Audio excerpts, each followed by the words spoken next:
Hi, I'm Miss Elise Thornton, and I am a fourth grade teacher at Bayview Elementary in Gulfport. Today, I'm going to read to you The Man Who Walked Between the Towers.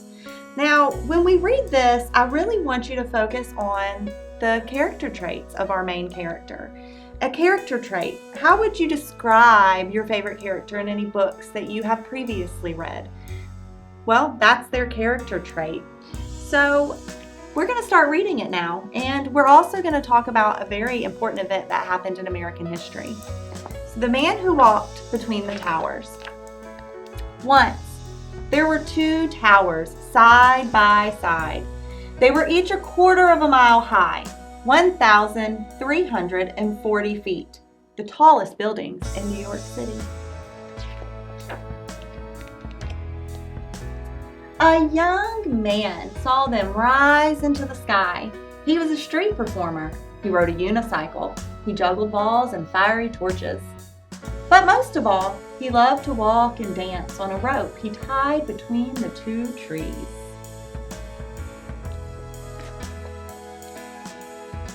He looked not at the towers, but at the space between them, and thought, what a wonderful place to stretch a rope, a wire on which to walk. Once the idea came to him, he knew he had to do it. If he saw 3 balls, he had to juggle. If he saw 2 towers, he had to walk. That's how he was. So what do you think "that's how he was" means? Well, to me, that tells me that he was determined. And if he put his mind to something, that he was going to do it. Hadn't he danced on a wire between the steeples of Notre Dame Cathedral above his amazed home city, Paris?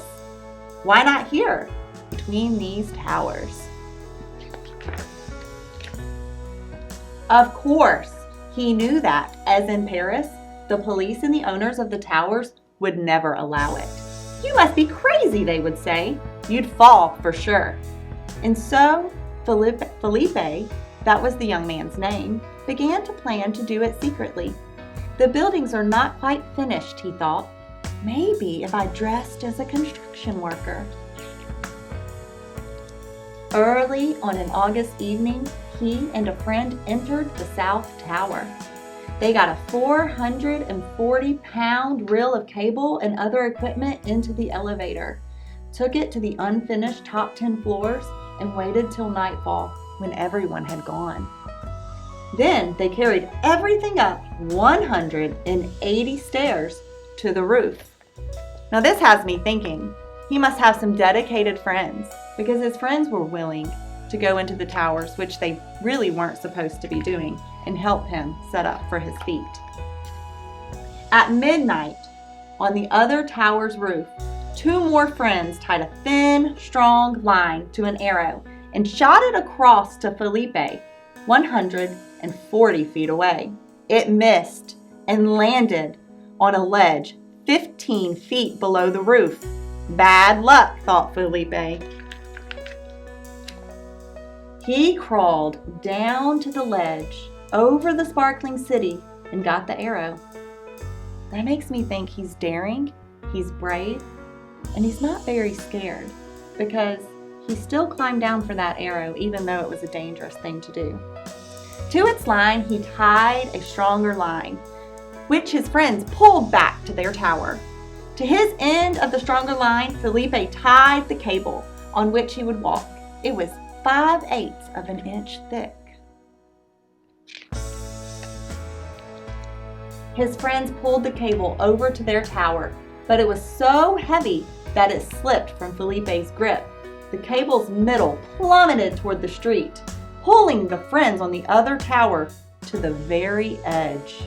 Felipe, just in time, secured his end. So even setting up the wire was dangerous. It took 3 hours to pull the cable back up. Frantically, as the stars faded, they tightened it between the towers. It was past dawn before they were ready. This has me thinking, just to pull the cable back up from it falling, it took 3 hours.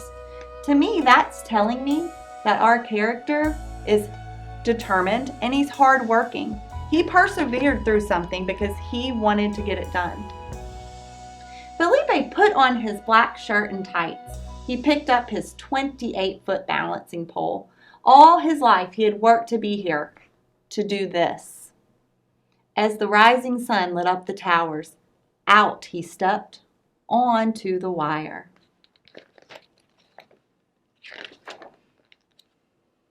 So let's look. Now the page is opening. Out to the very middle he walked, as if he were walking on the air itself.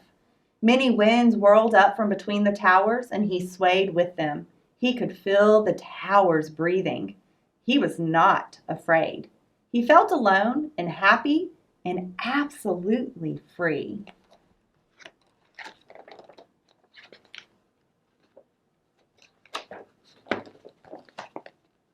A woman coming from the subway might have been the first to see him.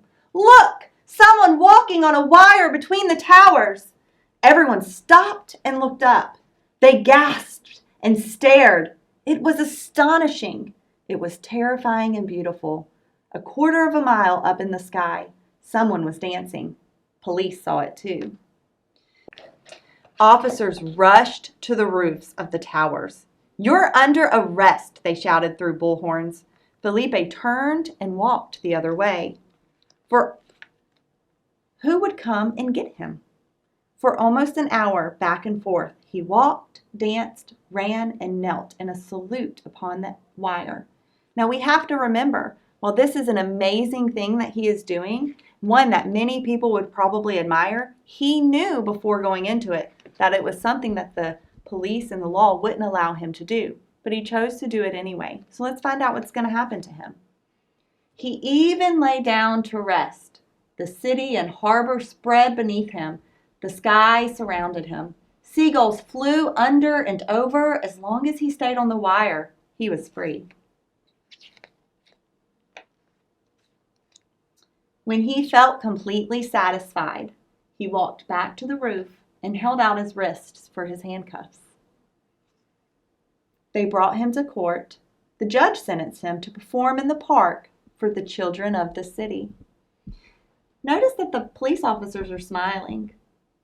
While they weren't happy that he did something so dangerous and something that he shouldn't have done, he did bring joy to many people. And I think the judge noticed that too. So instead of punishing him in a harsh way, he chose to have him entertain the children of the city. This he did happily. Though during his performance, some boys playing on his wire jerked it and Felipe fell. But he caught himself. Now, the towers are gone. But in memory, as if imprinted on the sky, the towers are still there. And part of that memory is the joyful morning, August 7th, 1974, when Felipe Petit walked between them in the air. This is a true story of Felipe. And now we no longer have the Twin Towers. The United States was attacked and the towers were hit by aircraft. And now they're no longer with us. It was a terrorist attack. But we can always have the memories of those towers and of how America stood united during that time. And Felipe Petit, he was a real person, and this truly did happen. You should look him up.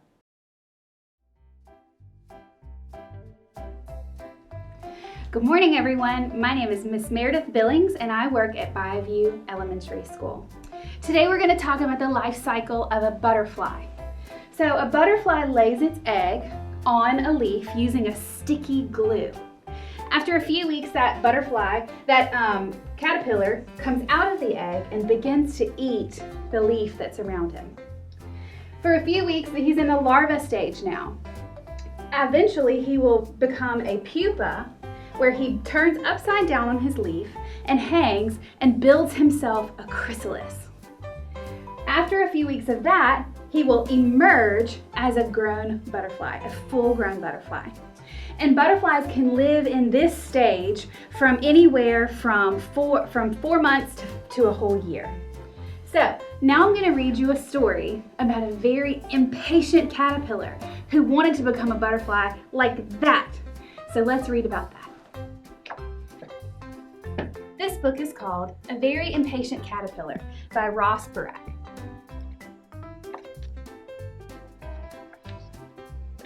Hey, what are you guys doing? We're going to metamorphosize. What now? Transform into butterflies. Right, I knew that. Wait, you're telling me that I can become a butterfly? Yes. With wings? Yes. For real? Yes.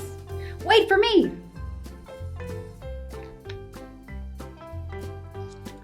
Now what? Build your chrysalis. Chrysalis, right.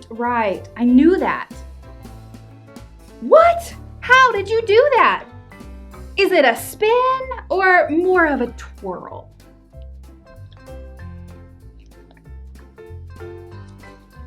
Am I a butterfly yet? Ugh. Now what? Just be patient and let nature take its course. Patience, right. I got this. Am I a butterfly yet? No. What about now? No. Now? No. Be patient. I have a question. Not yet. You didn't even know what I was going to ask. Fine, ask. How is your day going? And also, am I a butterfly yet? No, just be patient. He's not a very patient caterpillar, is he? Shh, we're trying to metamorphosize. Okay.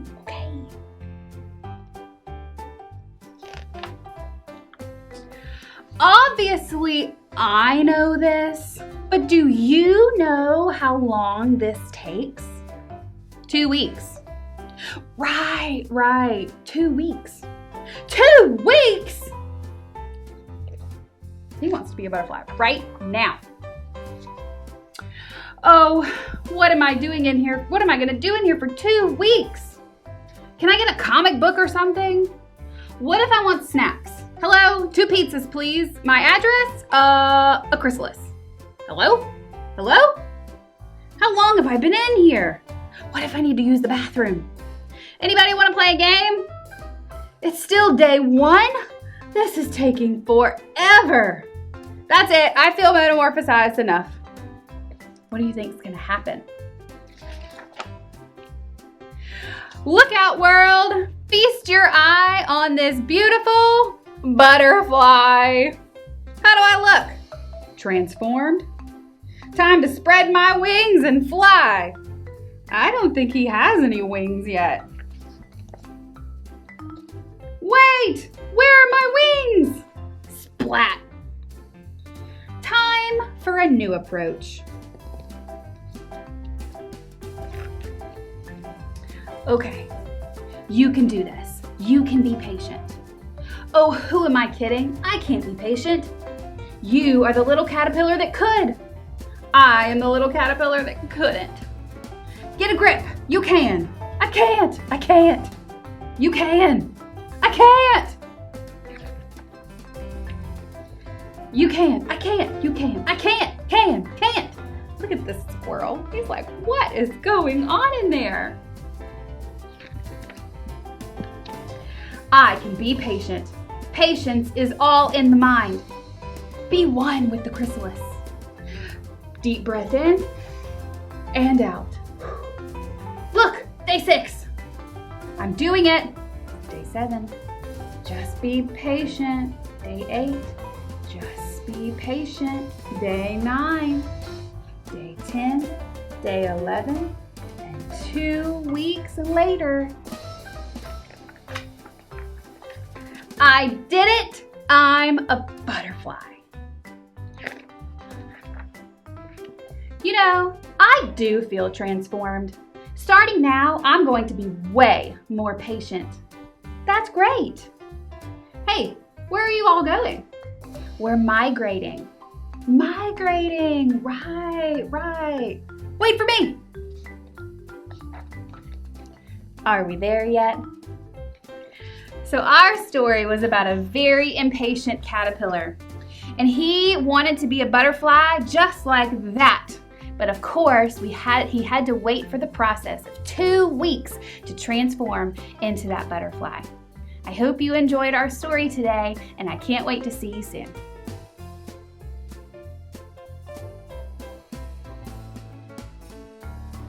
Hi everybody, I'm Cindy from Lynn Meadows Discovery Center. I'm actually here at Lynn Meadows Discovery Center right now, and I'm going to read you a story. This is one of my favorites. All right, let's get started. This is called Old Malolo Had a Farm, and this book was written by Joy Cowley. All right, so here we go. Old Malolo had a farm, E-I-E-I-O, and on that farm she had a parrot, E-I-E-I-O, with a squawk squawk here and a squawk squawk there, here a squawk, there a squawk, everywhere a squawk squawk. Old Malolo had a farm, E-I-E-I-O. Old Malolo had a farm, E-I-E-I-O.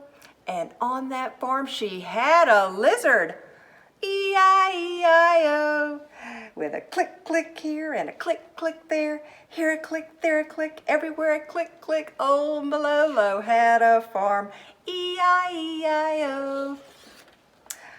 Old Malolo had a farm, E-I-E-I-O.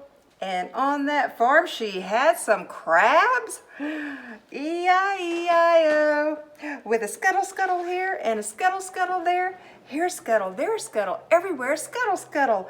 Old Malolo had a farm, E-I-E-I-O. Old Malolo had a farm, E-I-E-I-O. And on that farm she had some fish, E-I-E-I-O, with a splash splash here and a splash splash there, here a splash, there a splash, everywhere a splash splash. Old Malolo had a farm, E-I-E-I-O. Old Malolo had a farm, E-I-E-I-O. And on that farm she had some butterflies, E-I-E-I-O, with a flap flap here and a flap flap there, here a flap, there a flap, everywhere a flap flap. Old Malolo had a farm, E-I-E-I-O. Old Malolo had a farm, E-I-E-I-O.